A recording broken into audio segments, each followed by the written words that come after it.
Imam Bonjol coba dibilang itu Habib Syahabuddin. Itu dari mana? Oh, Imam Bonjol Habib Syahabuddin gitu. Lalu ada hurufatnya bahwa kakek saya yang nama Mugaddam itu bisa membentak malaikat mungkar dan nakir. Assalamualaikum warahmatullahi wabarakatuh. Alhamdulillahirabbil alamin. Assalatu wassalamu ala nabiyyina Muhammadin wa ala alihi washabbihi ajmain. Amma ba'du. Teman-teman yang dimuliakan oleh Allah Subhanahu wa taala, kita bertemu kembali di channel Cahaya Hidayah.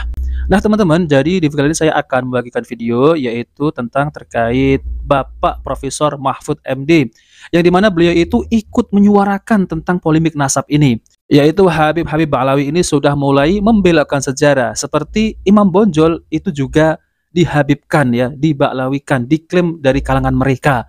La haula wala quwata illa billah. Nah, oke teman-teman, kita langsung saja mari kita simak video dari Bapak Profesor Mahfud MD. Imam Bonjol coba dibilang itu Habib Syahabuddin. Itu dari mana? Oh, Imam Bonjol Habib Syahabuddin gitu. Lalu ada hurufatnya bahwa kakek saya yang nama Mugaddam itu bisa membentak malaikat mungkar dan nakir, katanya, karena menyiksa orang di sebelahnya, orang banyak dosa dikuburkan di sebelah kakek saya itu, lalu disiksa oleh malaikat mungkar nakir, keluar kakek saya panggil mungkar nakir, pergi kamu, katanya. Itu kan khurafat. Tapi Habib ini nih mengklaim-klaim begitu, dan orang yang tidak tahu, orang awam banyak yang percaya karena ini Habib yang ngomong, Habib benar. Lalu rasa cinta saya kepada negara ini menjadi luntur. Seakan-akan oh, ini karena Habib. Di situ saya tersinggung. Rasa cinta tanah air saya, kebanggaan kepada leluhur saya sendiri itu bangkit. Apalagi kemudian ada pemalsuan kuburan-kuburan tuh ya, nama kuburan biasa dibangun menjadi ini Habib ini, padahal tidak jelas siapanya. Orang berziarah ke situ ini karena atas fatwa Habib si B. Nah, teman-teman yang dimuliakan Allah Subhanahu wa taala, jadi itulah ya tanggapan dari Bapak Profesor Mahfud MD, di mana beliau ini gelisah ya tentang terkait masalah klaim-klaim palsu yang dilakukan oleh oknum Habib. Dan saya juga melihat videonya ya teman-teman ya, tentang terkait masalah Imam Bonjol ya, kok bisa dihabibkan, diba'lawikan.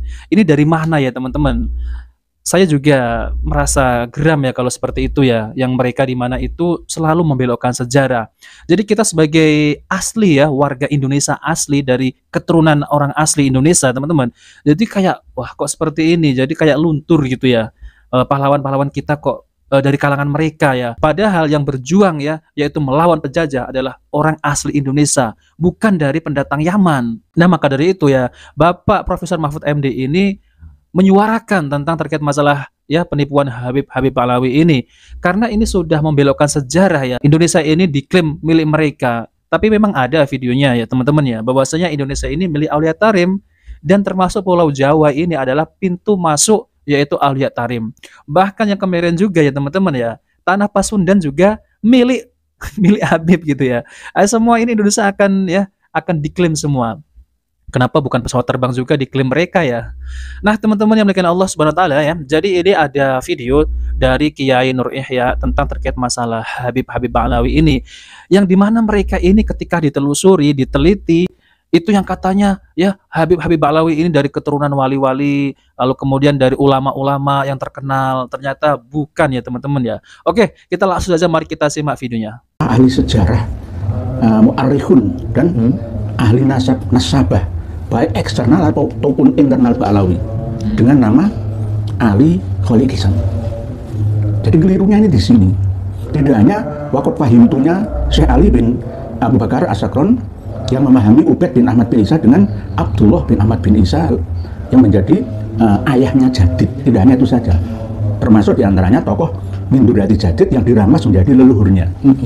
Padahal di manuskrip As-Suluk itu diterangkan jelas, tidak sesuai dengan versi cetakan As-Suluk yang menyebutkan angka wafatnya Ali bin Ba'alawi dengan angka 724 itu enggak, tapi disebutkan dengan kalimah arba'in wa ishrina wa sab'i mi'atin Hijriyah 724. Ini jelas. Kitab Tabaqatul Khawas Al-Sidqi wal Ikhlas juga tidak mencatat adanya nama-nama dari klan Ba'alawi yang dikatakan oleh mereka leluhurnya itu adalah orang-orang hebat. Al-Mujtahid mutlak ya. Al-Imam, Al-Bari, Al-Wari, Al-Muhaddits, Al-Hafid, Sahibul Fadilah wal Karamah. Seluruhnya gelarnya itu saya total itu 15 lebih, tapi tidak dicatat. Ini berarti apakah 4 ulama ini semua bodoh? Mereka itu orang-orang alim di zamannya.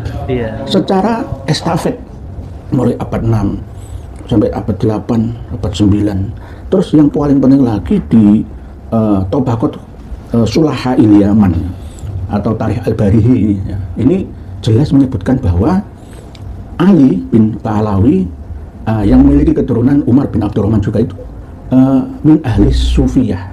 Jadi bukan duriyah Nabi, tapi penganut ajaran tasawuf. Jadi Pahlawi itu penganut ajaran sufi atau tasawuf. Tidak ada hubungannya dengan duriyah Nabi kita. Karena di dalam Tarikh Al-Barihi ini jelas menyebutkan Syekh Abdul Qadir Al-Jailani itu justru mutasil, nyambung nasabnya sampai Rasulullah SAW dari Hasan Al-Musanna sampai Hasan As-Sibit bin Fatimah Az-Zahra binti Rasulullah. Beliau juga menyebutkan nama-nama duriyah Nabi yang lainnya. Nih, dari Tabaqat Sulaha Yaman. Jadi 5 kitab. Jadi Ali bin Ba'alwi ini itu adalah sosok di abad ke, aslinya itu abad ke-8. aslinya abad ke-8. Tapi diakui menjadi Ali Khalil Islam abad ke-6. Abad ke-6. Jadi luar biasa ya, semua didasarkan pada dugaan, prasangka, atau bahkan mungkin disengaja ya. Ya kemungkinan disengaja ingin menciptakan sejarah baru dan palsu. Sama dengan Muhammad Sohib Mirbat itu ya. Kan nggak ada sebenarnya Sohib Mirbat. Kalau di Indonesia ya mungkin Sohib Solo, Sohib Gresik. Iya juga. Bisa juga. Di sini mungkin Sohib Lampung. Atau mungkin Sohib Metro. Ya bisa juga. Kalau Pak Yai tidak berjuang sungguh-sungguh di sini, bisa juga nanti kalau ada Habib dimakamkan di Bandar Lampung ya. Nanti ya bisa kan Al-Habib Muhammad Al-Attas Sohib Bandar Lampung. Lalu akan dikholis setiap tahun. Bisa juga seperti itu. Di mana-mana. Orang sekarang sudah jelas Sohib Solo, ya kan Ali Al-Habsyi, Habib Ali Al Sohib Solo, Sohib Gresik, Sohib Bondo, Sohib Pasuruan dan seterusnya. Semua diklaim. Jadi itu kebiasaan sejak lama. Jadi kita tidak heran kalau sekarang duriyahnya ada yang seperti itu. Ya mohon maaf, ini fakta. Saya berbicara fakta dan data itu. Tidak hanya berdasarkan nafsu saya, emosi saya, berdasarkan kebencian, kedengkian, enggak. Tapi ini untuk mensucikan benar-benar nama baik Rasulullah SAW. Ya Allah. Jadi jelas bahwasanya kita hari ini meyakini betul berdasarkan akidah Ahlus Sunnah wal Jamaah, kewajiban kita mencintai Ahlul Bait Nabi, mencintai zuriat Nabi, karena itu merupakan sebuah kewajiban. Kita tidak boleh jatuh cinta kepada yang palsu. Maka sebetulnya memverifikasi dan membuktikan setiap orang yang mengaku sebagai keturunan Nabi adalah sebuah kewajiban. Setidak-tidaknya ini untuk mengantisipasi adanya pengakuan Imam Mahdi palsu, penyalahgunaan, termasuk istilahnya itu Imamatul Uzma, Imam Jumbo itu. Karena sebagian ulama berpendapat yang namanya imam besar itu walaupun bukan Imam Mahdi, itu wajib dari Bani Quraisy. Bani Quraisy. Nah, artinya memang hari ini Bani Quraisy juga adalah keturunan Nabi Ibrahim kan. Secara DNA harus disatu. Artinya memang untuk mengantisipasi adanya pengakuan palsu, maka hari ini kita sampai kepada sebuah keyakinan yang sama, harus ada verifikasi dan pembuktian. Nah di sini kita akan masuk ke pembahasan berikutnya terkait dengan klaim mereka kalau Ba'alwi ini sudah surah wa istifadhah. Tentang konsep surah wal istifadhahnya Ba'alwi ini yang mereka klaim dan mereka pasarkan ke pesantren-pesantren untuk mengklaim nasab mereka itu sahih. Bagaimana tanggapan Panjenengan? Kalau kita berbicara tentang metode cara penetapan nasab yang sesuai dengan kitab nasab, misalkan kitab Muqaddimat fi Ilmil Ansab misalkan, atau Kafi Al-Muntakhab fi Ilmin Nasab, atau Rosail fi Ilmil Ansab misalkan, ya justru malah mereka batal dan gagal. Karena harus ada persyaratan surah wal istifadhah itu. Tidak hanya berdasarkan pokoknya keterkenalan, kemasyhuran saja, tapi harus diverifikasi. Nanti kalau nggak begitu, setiap orang akan di-endorse, akan diagungkan dengan kesepakatan. Ya. Betul. Nah ini kan akhirnya keasliannya tidak bisa dijaminkan. Hanya berdasarkan pokoknya dukungan orang akeh, gitu. Terkenal. Yang jelas dipaksa suhrah gitu ya. Setelah akhir abad ke-9 Hijriah kan. Setelah muncul kitab Al-Burqatul Musiqah, lalu salin bukan dari awal. Lalu Al-Ghurur, lalu Al-Masra'ur Rawi, Syarhul Ainiyah dan seterusnya, dan lebih gencar-gencarnya itu dari kalangan mereka mengarang kitab-kitab internal mereka sendiri itu abad 10, 11, 12 itu paling gencar. Harus dikarang kitab supaya surah wal istifadhah itu. Jadi surah wal istifadhah itu bisa dibatalkan dengan data yang lebih akurat. Jadi tidak terus surah istifadhah itu mutlak, nggak bisa. Ketika ada data yang lebih akurat, yang lebih tua, di zamannya kitab itu ada pengarangnya hidup, baik itu primer ataupun yang mendekati atau sekunder, maka surah wal istifadhah itu bisa dibatalkan. Walaupun itu ijma, kesepakatan sekalian misalkan, sekalipun ya, tetap bisa dibatalkan karena data yang lebih kuat darinya yang bisa membatalkan itu. Sama seperti ketika dulu agama Nasrani mengatakan bahwa Nabi Isa itu Tuhan, Yesus. Tapi Rasulullah mengatakan bukan. Nabi Isa itu adalah Nabi dan Rasulullah, bukan Yesus. Nah, padahal di dalam keyakinan ya mayoritas, mohon maaf ya, Nasrani yang bukan ortodok lagi, yang bukan Kipti atau Yunani yang ortodok ya, itu meyakini benar bahwa Nabi Isa itu Tuhan. Tapi Rasulullah mengatakan bukan. Mana yang kuat? Ya Rasulullah. Atas firman Allah untuk menjelaskan, walaupun sudah diisbat, diijma, syuhrah Palestina, tetap kalah. Nah teman-teman yang dimuliakan oleh Allah Subhanahu Wa Taala, jadi itulah ya tentang terkait masalah Habib Ba'alawi ya teman-teman. Dan ternyata ya mereka ini memang selalu mengklaim-klaim palsu ya demi kepentingan kelompok mereka. Dan kemudian teman-teman ya kita harus ya yaitu mendukung penuh tentang terkait masalah tesis ini ya, yang dimana mereka ini selalu mengklaim dirinya adalah cucu Nabi SAW. Tapi ternyata klaim mereka itu adalah palsu dan bisa dibatalkan, yaitu menurut Kiai Nur Ihya dengan bukti-bukti kitab-kitab, kitab nasab, kitab sejarah, kitab sezaman, bahkan dalam segi tes DNA sudah dibuktikan ya teman-teman. Namun ini kalau mereka ini masih mengklaim-klaim ya kepada kaum muslimin, tentunya ini adalah orang-orang yang awam ya, yang belum tahu mereka ini bukan zuriat Nabi SAW. Kasihan ya teman-teman ya. Jangan sampai Indonesia ini dibelokkan sejarah, lalu kemudian diklaim-klaim palsu oleh golongan mereka ini, yaitu Habib Ba'alawi. Bahwasanya semestinya ya pahlawan yang sebenarnya itu adalah orang-orang kita sendiri yang memperjuangkan yaitu negeri tercinta ini, bukan dari kalangan Ba'alawi. Mereka itu adalah pendatang ya. Sudah lama mereka itu adalah pendatang. Mereka ini bukan berjuang untuk Indonesia. Yang berjuang, yang mengusir penjajah adalah orang asli pribumi Indonesia ini ya teman-teman.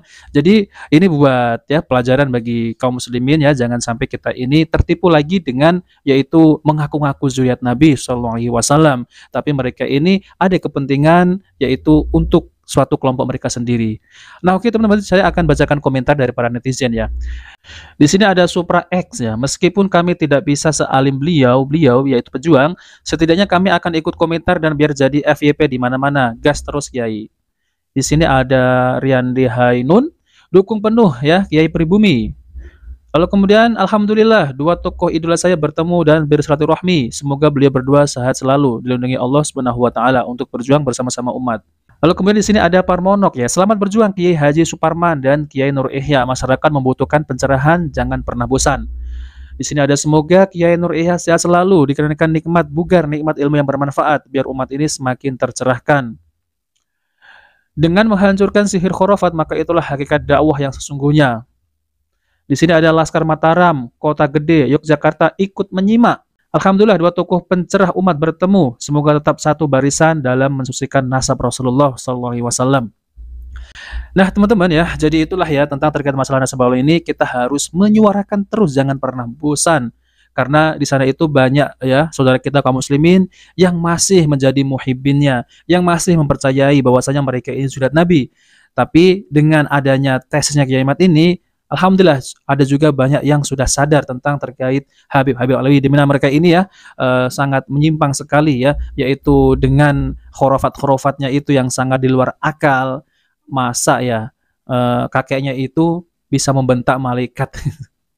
Ini khurafat apa lagi, bisa menurunkan hujan susu. Lah kalau wala quwata illa billah, bisa menurunkan rantai emas dari langit. Wah, ini kaya bener ya, nggak usah ngibul lah ya, bisa menurunkan rantai emas dari langit. Tapi itu hanya cerita-cerita khurafat teman-teman, jangan dipercaya ya, jangan dipercaya. Itu anggap sajalah seperti dongeng pengantar tidur. Dan jangan sampai kita ini menjadi budak oleh mereka, yang dimana mereka ini selalu mengagung-agungkan dari kelompok mereka, selalu meninggikan nasab mereka, dan seakan-akan agama ini dibuat kasta gitu ya teman-teman ya.